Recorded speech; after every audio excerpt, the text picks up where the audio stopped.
Նավասարդի մասին հետաքրքիր փաստեր։ Հին Հայաստանում նոր տարի նշում էին օգոստոս կամ ինչպես հնում էին այն անվանում նավասարդ ամսին, նավա նոր և սարդ տարի բառերից։ Ամիսն ունեցել է 30 օր, սկսվել է օգոստոսի 11-ին և վերջացել սեպտեմբերի 9-ին։ Ի դեպ փաստ է, որ շատ հին քաղաքակրթություններ օգտվել են հայկյան անշարժ օրացույցից։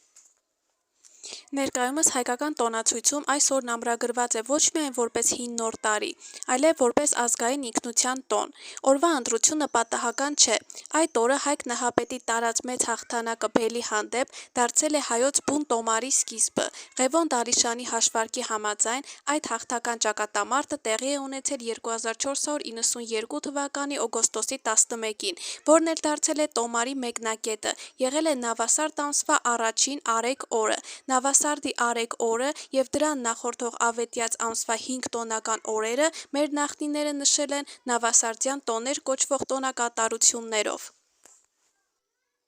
Նավասարդը ամռան վերջին ամիսն է, ոսկե աշնան նախադուռը, երբ այգիներում հասունանում են հայկական հողի ու ջրի բարիքները, ուստի այն համարվում էր նաև բերքի ու բարիքի, ցորենի, հացի առատության տոն։ Նավասարդի տոնակատարությունը տևում էր մեկ շաբաթ, ուղեկցվելով ժողովրդական ուրախ խրախճանքներով։ Այդ օրը յուրահատուկ կերակուրներ և ուտելիք էին պատրաստում, ճոխ սեղան էին բացում և ընտանիքի բոլոր անդամներով մեծ շուքով նշում էին։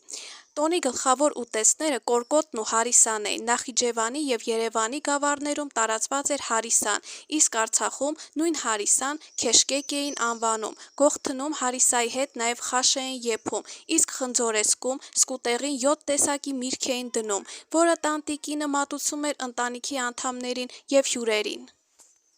Տոնը նշվում էր նաև Բագավանում և ապա Աշտիշատում, որտեղ իշխում էին զվարճությունը, տոնահանդեսները, երգն ու պարը։ Տեղի էին ունենում նաև մրցումներ, նավասարդյան խաղերը, որոնց ժամանակ մարզիկները ցուցադրում էին իրենց բազկի, մտքի ու հոգու ուժը։ Նավասարդը հայերի ամենասիրելի տոներից էր, որովհետև այդ օրը մարդիկ մոռանում էին բոլոր խռովությունները, փորձում էին հաշտվել, կազմակերպում էին տարբեր խաղեր, երեխաները երգելով շրջում էին գյուղում և երդիքներից տոպրակներ կամ գուլպաներ էին կախում, որոնց մեջ տանտիրուհիները քաղցրեղեն, մրգեր կամ մետաղադրամ էին լցնում։ Նավասարդը եղել է կյանքի հարատևության խորհրդանշող, բերք ու բարիքի տոն, և մարդիկ ի սրտե հավատացել են, որ այն իրենց տները հաջողություն և խաղաղություն կբերի։